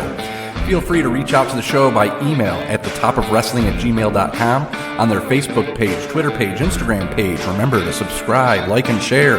You can listen to the show on most popular platforms, including iTunes, Spotify, Podbean, Amazon Music, Pandora, and YouTube. Without your continued support, it would be just some guys talking wrestling, which is pretty much what it is anyway. Good night, folks.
This is from you.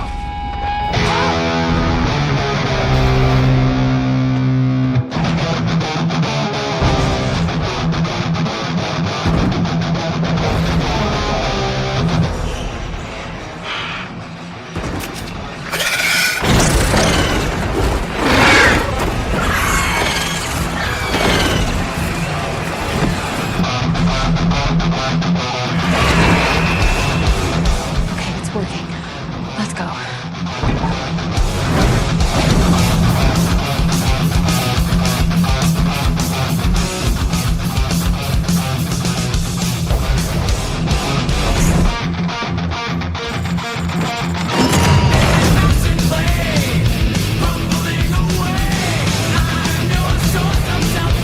Where are you going, Maxine?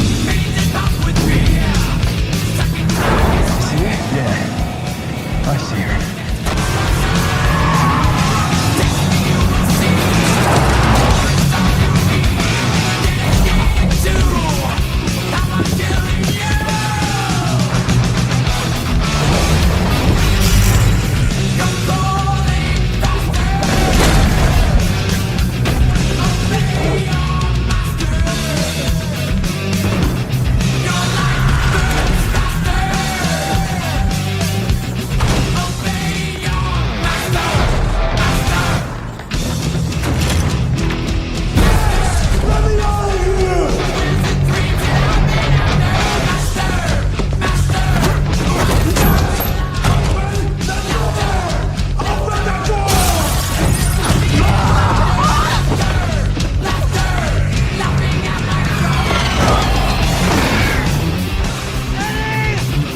Gotta lock down in T-minus 30 seconds!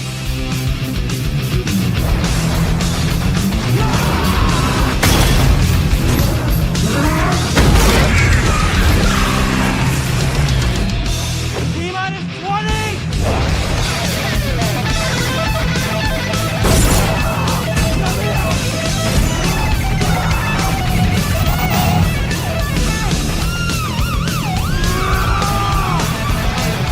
T-minus 10!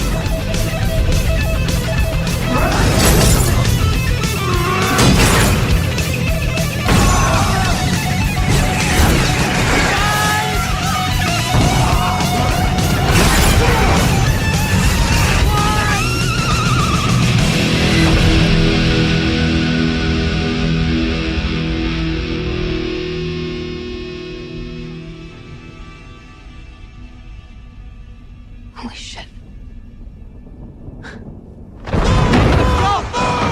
Eddie, come on! Hurry! Go! Eddie, shut it! Come on!